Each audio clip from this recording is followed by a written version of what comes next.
warahmatullahi wabarakatuh. Perkenalkan, nama saya Nur Halimah, NIM 19020334, Prodi Akuntansi Universitas Samudra. Di sini saya akan menjelaskan mengenai analisis laporan keuangan. Baiklah, langsung saja kita ke materinya.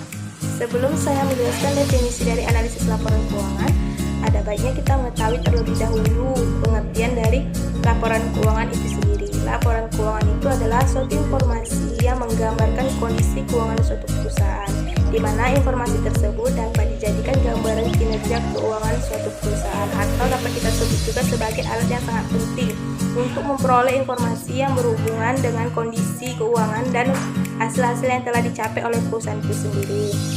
Dengan begitu, laporan keuangan diharapkan dapat membantu para pengguna untuk membuat sebuah keputusan. Laporan itu biasanya berisi tentang pencatatan uang dan transaksi yang terjadi, baik itu transaksi pembelian dan transaksi penjualan dan transaksi yang lainnya. Laporan itu dibuat dalam periode tertentu tergantung dari kebijakan perusahaan itu sendiri, apakah mau dibuat per bulan atau per tahun sekali ya. Tapi biasanya perusahaan menggunakan keduanya. Langsung saja kita masuk ke definisi analisis laporan keuangan. Analisis laporan keuangan adalah metode atau teknik yang digunakan untuk melakukan pemeriksaan menyeluruh terhadap laporan keuangan. Pada umumnya, analisis ini digunakan oleh perusahaan atau organisasi dalam memeriksa seluruh jenis laporan keuangan yang secara berkala. Analisis laporan keuangan ini menjadi salah satu dasar dalam mengambil sebuah keputusan dan juga untuk memberikan gambaran terhadap sehat atau tidaknya sebuah perusahaan itu.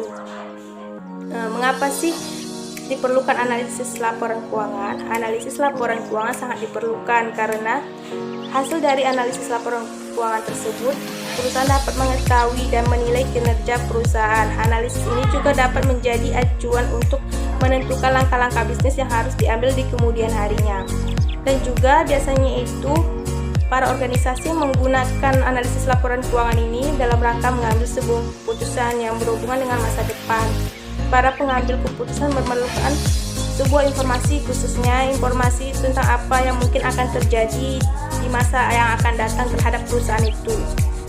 Selanjutnya, jenis analisis laporan keuangan. Di sini ada 4 jenis analisis laporan keuangan. Yang pertama itu ada laporan laba rugi, yang kedua laporan ekuitas pemilik atau laporan perubahan modal, yang ketiga neraca, yang keempat laporan arus kas. Baiklah, saya akan menjelaskan terlebih dahulu laporan laba rugi. Laporan laba rugi ini adalah laporan keuangan yang berupa ikutan tentang pendapatan dan beban suatu perusahaan untuk periode tertentu, sehingga laba yang diperoleh atau rugi yang dialami bisa segera diketahui. Dengan adanya laporan laba rugi ini akan dapat menunjukkan kondisi laba dan rugi di suatu perusahaan. Laporan ini bisa dibuat untuk menjelaskan kondisi keuangan dalam periode tertentu. Biasanya itu periodenya cuma per bulan atau juga per tahun. Yang kedua itu laporan ekuitas pemilik atau laporan perubahan modal. Laporan ini menggambarkan berapa modal yang keluar dan berapa modal yang masih ada di dalam perusahaan itu. Melalui laporan ekuitas ini, kita juga bisa mengetahui data yang mengenai seberapa besar perubahan modal yang terjadi. Perubahan modal tersebut dapat dilihat dari perubahan yang ada di dalam laporan ekuitas itu sendiri. Laporan ekuitas pemilik ini dipersiapkan setelah laporan laba rugi, karena laba bersih atau rugi bersih periode berjalan harus dilaporkan dalam laporan ini. Laporan ini juga terjadi pada periode tertentu, contohnya sama seperti laporan laba rugi bisa per bulan atau juga per tahun. Yang ketiga itu ada neraca. Laporan ini mencatat informasi tentang aset, kewajiban dan ekuitas yang merupakan modal usaha. Laporan ini wajib dibuat oleh entitas bisnis ataupun perusahaan karena menjadi panduan dalam memutuskan sebuah keputusan bisnis. Jadi itu biasanya per minggu, per bulan, atau per tahun, tapi biasanya itu dibuat minimal per bulan. Yang keempat itu laporan arus kas, yaitu laporan ini menunjukkan aliran masuk dan keluarnya kas perusahaan pada suatu periode. Informasi yang didapat dari laporan arus kas bisa digunakan sebagai indikator jumlah arus kas di masa yang akan datang. Laporan ini juga menjadi alat penanggung jawaban arus kas yang masuk dan keluar selama periode laporan. Selanjutnya itu tujuan dari analisis laporan keuangan. Di sini ada 5, yaitu penyaringan atau screening, yang kedua peramalan atau forecasting, yang keempat diagnosa atau diagnosis, yang ketiga diagnosa atau diagnosis, yang keempat penilaian atau evaluation, yang kelima itu pemahaman atau understanding. Baiklah, saya akan menjelaskan terlebih dahulu penyaringan atau screening, yaitu dilakukan berdasarkan laporan keuangannya. Dengan demikian seorang analisis tidak perlu langsung turun ke lapangan untuk mengetahui serta mengetahui kondisi perusahaan yang dianalisis. Yang kedua itu peramalan atau forecasting, yaitu analisis ini digunakan untuk meramalkan kondisi sebuah perusahaan pada masa yang akan datang. Yang ketiga itu diagnosa atau diagnosis, yaitu analisis ini memungkinkan untuk dapat melihat kemungkinan terjadinya masalah baik di dalam manajemen ataupun masalah yang lain dalam suatu perusahaan.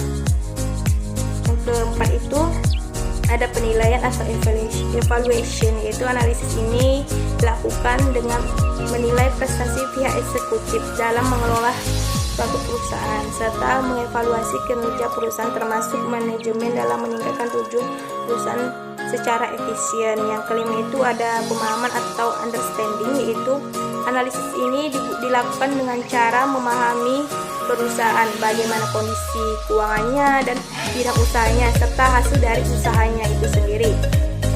Selanjutnya itu perubahan data menjadi informasi. Di sini ada input, yaitu laporan keuangan. Seperti yang kita ketahui, di dalam laporan keuangan itu ada neraca, laba rugi, laporan perubahan modal atau laporan pemilik ekuitas, dan laporan arus kas. Yang selanjutnya itu proses ini terbagi menjadi 2, yaitu metode analisis laporan keuangan dan teknik analisis laporan keuangan. Sebelumnya saya akan menjelaskan terlebih dahulu metode analisis laporan keuangan. Ada 2 metode yang digunakan oleh setiap penganalisaan laporan keuangan, yaitu metode analisis horizontal dan metode analisis vertikal. Yang pertama itu metode analisis horizontal, yaitu analisis yang dilakukan dengan cara mengadakan perbandingan laporan keuangan untuk beberapa periode sehingga dapat diketahui perkembangannya. Metode horizontal ini disebut juga sebagai metode yang dinamis. Yang kedua itu metode analisis vertikal, yaitu apabila laporan keuangan yang dianalisis hanya meliputi satu periode, yaitu dengan membandingkan antara pos yang satu dengan yang lainnya dalam laporan keuangan tersebut, sehingga hanya dapat diketahui keadaan keuangan pada saat itu saja. Analisis vertikal ini disebut juga sebagai metode analisis yang statis karena kesimpulan yang dapat diperoleh hanya untuk periode itu saja tanpa mengetahui perkembangannya. Selanjutnya, teknik analisis laporan keuangan. Di sini ada 8, yaitu analisis perbandingan laporan keuangan. Metode dan teknik analisis yang dilakukan dengan cara membandingkan laporan keuangan untuk 2 periode atau lebih. Yang kedua itu ada tren atau tendensi posisi, yaitu metode ini untuk mengetahui tendensi keadaan keuangannya, apakah menunjukkan tendensi tetap, naik, atau bahkan juga turun. Yang ketiga itu laporan dengan presentasi per komponen atau common size statement adalah untuk mengetahui presentasi investasi pada masing-masing aktiva terhadap total aktivanya. Juga untuk mengetahui struktur permodalannya dan komposisi perongkosan yang terjadi dihubungkan dengan jumlah penjualannya. Yang keempat itu adalah analisis sumber dan penggunaan modal kerja, yaitu analisis ini untuk mengetahui sumber-sumber dan penggunaan modal kerja atau untuk mengetahui sebab-sebab berubahnya modal kerja dalam periode tertentu. Yang kelima ini ada analisis sumber dan penggunaan kas, yaitu analisis ini untuk mengetahui sebab-sebab berubahnya jumlah uang kas atau untuk mengetahui sumber-sumber serta penggunaan uang kas dalam periode tertentu. Yang keenam itu ada analisis rasio. Metode analisis ini digunakan untuk mengetahui hubungan dari pos-pos tertentu dalam neraca atau laporan laba rugi secara individu atau kombinasi dari kedua laporan tersebut. Yang ketujuh itu ada analisis perubahan laba kotor. Analisis ini dilakukan untuk mengetahui sebab-sebab perubahan laba kotor suatu periode dengan laba yang dibudgetkan untuk periode tertentu. Yang kedelapan itu ada analisis break-even. Analisis ini menentukan tingkat penjualan yang harus dicapai oleh suatu perusahaan agar perusahaan tidak menderita kerugian, tetapi juga belum tentu memperoleh keuntungan.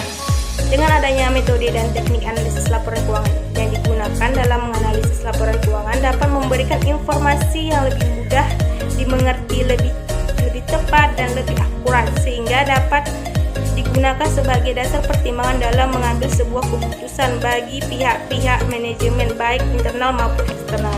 Yang terakhir itu adalah output. Adanya informasi yang sudah ada tersebut tentunya akan mempermudah perusahaan dalam mengambil sebuah keputusan di masa yang akan datang untuk perusahaannya itu. Demikianlah penjelasan dari saya. Apabila ada kekurangan saya mohon maaf. Saya akhiri dengan wabillahi taufiq wal hidayah. Wassalamualaikum warahmatullahi wabarakatuh.